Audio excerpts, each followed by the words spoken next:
खट्टा खाने वाली चुड़ैल। रात को अचानक राधिका मौसी को किचन से कुछ गिरने की आवाज आई। उन्होंने बाहर निकल के देखा तो किचन में उन्हें कोई सफेद साड़ी में दिखा। वो चीख पड़ी, हे भगवान, आलतू जलाल तू आई भला को टाल तू, आलतू जलाल तू आई भला को टाल तू। राधिका मौसी को चीखते सुनकर श्रवण बाहर आता है भागते हुए। अरे माँ, क्या हुआ? क्या देख लिया? दादी माँ आ गई क्या सपने में? अरे बेटा, रसोड़े में देख तो कौन है? श्रवण रसोड़े में झांक कर देखता है और उसे कोई नहीं दिखता अंदर। अब रसोड़े में तो कोई नहीं है माँ। कोई सफेद साड़ी में नहीं है क्या? नहीं माँ, कोई भी नहीं है। चिल्लम चिल्ली की आवाज सुनकर काजल भी वहां आ जाती है। अब क्या हो गया माँ जी? अरे बेटा, रसोड़े में एक चुड़ैल थी सफेद साड़ी में।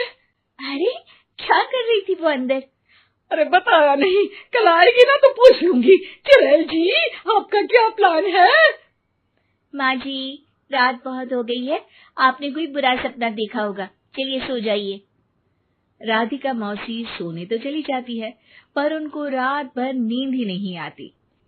वो कुछ भी उलझुल बातें सोचने लगती है। कहीं चुड़ैल की वजह से तो घर में टेंशन नहीं हो रहा, कहीं उसी की वजह से तो वो दादी नहीं बन पा रही। सुबह जब राधिका मौसी रसोड़े में छानबीन करती है तो पाती है कि नींबू का अचार गायब है। चुड़ैल नींबू का अचार ले गई, मुझे तो ठीक नहीं लग रहा कुछ।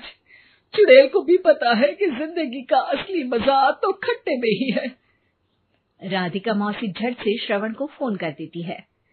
बेटा, मुझे समस्या समझ में आ गई है, हमें एक तांत्रिक की जरूरत है। अरे क्या बोल रही हो माँ, तांत्रिक की क्या जरूरत है? आप पूजा पाठ तो कर ही रही हो ना। आलतू जलालतू मंत्र सारे फालतू जैसे कुछ मंत्र पढ़ो, चली जाएगी अपने आप चुड़ैल। अरे नहीं बेटा, कभी चुड़ैल को कम नहीं समझते। अरे तुझे पता भी नहीं चलेगा कि कभी वो छल करके काजल की जगह घर की बहू खुद बन जाएगी।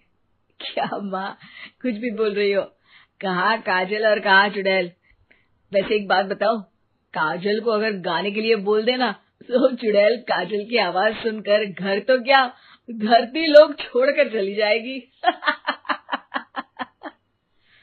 तुम ना पढ़े लिखे बच्चे हर चीज को मजाक समझते हो। तुम रहने दो, मैं खुद ही तांत्रिक को बुला लेती हूँ। अच्छा सुन, शाम को इमली लेके आना। क्या है कि चटनी खाए बहुत दिन हो गए है ना। नहीं माँ, इमली तांत्रिक से ही मंगवा लो ना, आटा वगैरह भी उसी से पिसवा लेना। देखो मुझे काम करना है। श्रवण रात को कई तरह की सब्जियों के साथ माँ के कहने पे चटनी के लिए इमली भी ले आया था, लेकिन राधिका मौसी के दिमाग में अलग ही फिल्म चल रही थी। उन्हें अब सिर्फ शक ही नहीं यकीन होने लगा था कि शायद चुड़ैल ने श्रवण पर अपना जाल बिछा दिया था, जिस वजह से श्रवण उनकी बात ही नहीं मान रहा था। पर कोई नहीं, आने वाली रात में राधिका मौसी खुद तैयार हो गई चुड़ैल को पकड़ने के लिए। रुद्राक्ष की माला, तुलसी का पत्ता, हनुमान चालीसा सब हाथ के पास ही था, बस चुड़ैल का इंतजार था। और जैसा राधिका मौसी ने सोचा था वैसा ही हुआ।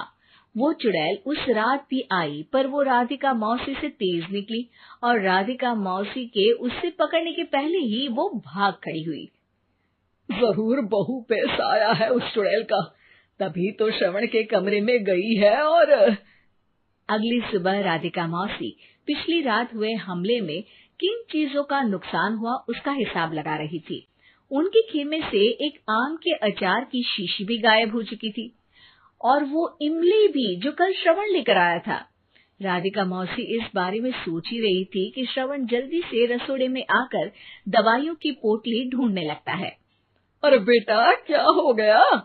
अब माँ, वो काजल की तबीयत खराब है, बहुत घबराहट हो रही है उसे।